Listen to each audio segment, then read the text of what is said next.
Okay, we are going to do some different equations. Okay, this whole section is called miscellaneous equations. And so I don't really have notes for you to follow with. Okay, so we're just kind of doing different, like I said, miscellaneous different equations. So you might want to grab a piece of notebook paper and just at least jot down some of the problems we do. This first type, I believe you have done before. When there are four terms, we sometimes have luck with grouping them 2 by 2 and finding what they have in common, factoring that out, and hoping that we find a common binomial left over. Okay, so this first one, I'm going to go with these first two, and I noticed that they both would have an x squared that I could factor out. And I'll be left with x minus 1. And these next two, I notice I can take a -5 out and be left with x minus 1. Of course, because the -5 times x would be -5x, -5 times -1 would be the +5. I usually do that, guys. In my head, I distribute back through and make sure I get these four terms. Okay, if I take x squared times x, that's x cubed, minus x squared times 1 is x squared, minus 5x plus 5. Now what these two terms have in common is an x minus 1. So I can bring out the x minus 1 just like I brought out the x squared here and the -5 there. When I take x squared out of this first term, when I take x minus 1 out of this first term, I'm left with an x squared. When I take x minus 1 out of this second term, I'm left with -5. And now I have factored this. Okay? And we can go ahead and solve it from there. Either x minus 1 equals 0 or x squared minus 5 equals 0. One or the other, or both. So in this first one, I would add 1 to each side and get x equals 1. In this second one, I'd have to use the square root property, right? Add 5 to the other side, you get x squared equals 5. And then take the square root of both sides, you get plus or minus the square root of 5. So there are three answers to this. X could be 1, x could be the square root of 5, x could be negative square root of 5. Don't forget the plus or minus when you take the square root to solve a problem. Okay, there are three answers. 1, square root of 5, and negative square root of 5. Okay, that's called factoring by grouping. If you have four terms, it's something that often does work. Okay, of course we have to do the strategy where we get everything equal to 0 before we start. Okay, this doesn't look like it has four terms, but let's just rewrite everything. Subtract the 2x over here. I'm going to put it in descending order. Okay, we usually like our polynomials in descending order. Third degree term, second degree term, first degree term, and our constant. Doing what we did on the previous page, I'm going to look and go 2 by 2 and see what I can take out. This first pair, I can take out a 3x squared.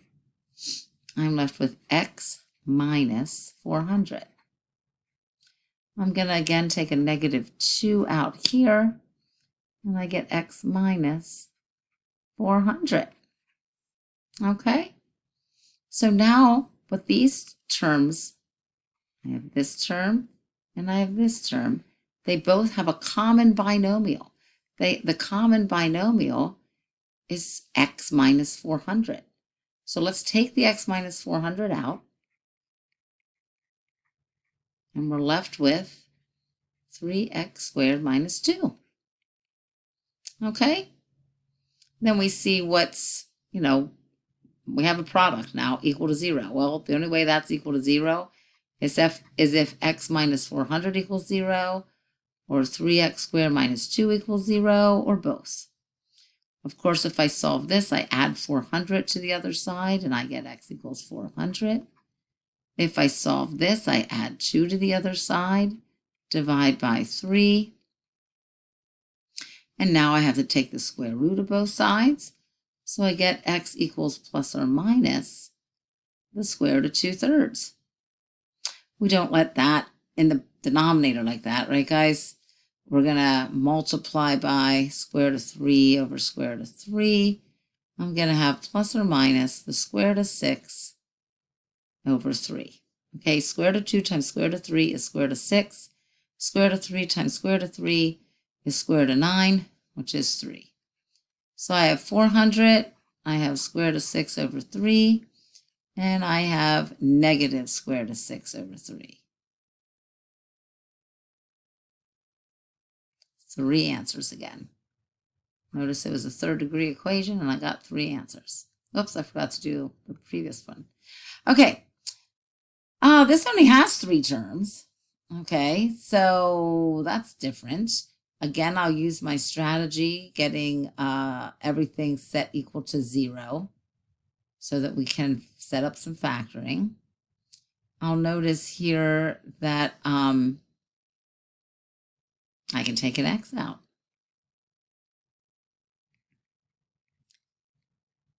And then from there, I'm going to hope I can factor. If I can't, I'll just use the quadratic formula. But x minus 5 times x minus 4 seems to be something that's going to work, right? X squared minus 9x plus 20. So our answers are either x equals 0, or x minus 5 equals 0, or x minus 4 equals 0.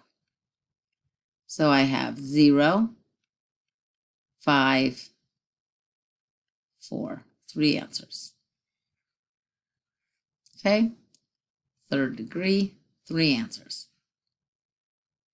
Same thing's going to happen here, except I can take an x squared out this time. And I have 5x squared minus, oh, I might as well take a whole 5 out, huh? I was just noticing while I was writing it, I was like, wait, there's more I can take out. I just jumped right in. Didn't stop to think. 5x squared out. When I take 5x squared out, I get x squared. What's that? Minus 2x plus 1. Right? Let's double check it. That would be 5x to the 4th minus 10x cubed plus 5x squared. So let's hope that this trinomial can factor, and it does. It factors into x minus 1, x minus 1. So my answers are 5x squared equals 0, or x minus 1 equals 0, or x minus 1 equals 0. I don't have to write that twice. This one, I divide by 5, I get x squared equals 0. Take the square root of both sides. My answers are x equals 0 or x equals 1. So I do only get 2 answers, even though it was a 4th degree, which leads me to believe I might have 4 answers. That would be the most I could have, but it doesn't mean you absolutely have 4 answers. Look what happened. I have x squared. So when I took the square root of 0, though, that's just 0 or 0. I don't have plus or minus 0. So really it was just 1 answer. And x minus 1 times x minus 1, I just got 1 answer. Okay, so we could have up to 4 answers to a 4th degree. It doesn't have to be 4. You have something called it's like a double root. Okay? Okay. I'm going to try this one. Same type thing. Let's get 0 on one side. Okay. I subtracted the 10x. I'm sorry, I subtracted the 7x squared over with the 10. These are called quadratic-like. It's like a quadratic. For example, if I would have x squared minus 7x plus 10, that's a quadratic. And if I was going to factor that, I think what multiplies to 10? Oh, 5 and 2. And I'm so happy because x equals 5, x equals 2, and I'm done. when we say it's quadratic-like, it's because it is a trinomial. There are 3 terms. The middle variable, if I would square it, I would get the first term. X squared is x squared. X squared squared is x to the 4th. Okay, if that happens, if the variable squared gives you the variable here in the first term, then it's like a quadratic, and you can use this same strategy in order to solve the quadratic. Okay, the difference is instead of having x and x, I have x squared and x squared. That's what's going to multiply to x to the 4th, right? Nothing changes here. I have a 5 and a 2. Minus and minus gives me, okay, this will be x to the 4th minus 2x squared minus 5x squared plus 10. Now this part's a little different. I'm setting x squared minus 5 equal to 0, or x squared minus 2 equals 0. That doesn't mean the answers are 5 and 2 like the last time. X squared equals 5, or x squared equals 2. This means x is plus or minus the square root of 5. X is plus or minus the square root of 2. Okay, so I do get 4 answers to this one. The answers are square root of 5, negative square root of 5, square root of 2, and negative square root of 2. There's 4 answers. Okay, doing that with this one, it's the same deal. I notice it's like a quadratic in that the middle term squared gives me the first term. I'm thinking what multiplies to 12 and gives me a negative 1 in the middle. The only thing that might work there is a 4 and a 3 with the minus and plus. All right, that'll give me negative 12, and that gives me a negative 1x squared in the middle. If I set them both equal to 0, this is x squared equals 4, which I know then is plus or minus 2. This is x squared equals negative 3, which I know is plus or minus I square roots of 3. So 2 of our roots are imaginary, 2 of our roots are rational. We have 2, negative 2, I squared of 3, negative I squared of 3. Okay, you will get some imaginary answers sometimes with these. Okay, this is a quadratic-like problem as well. Move this up. It's kind of strange to see, right? But I have a 1 over x minus 3 here, 1 over x minus 3 squared there. Okay, so it's awkward to get used to. What I usually do is something called U-substitution.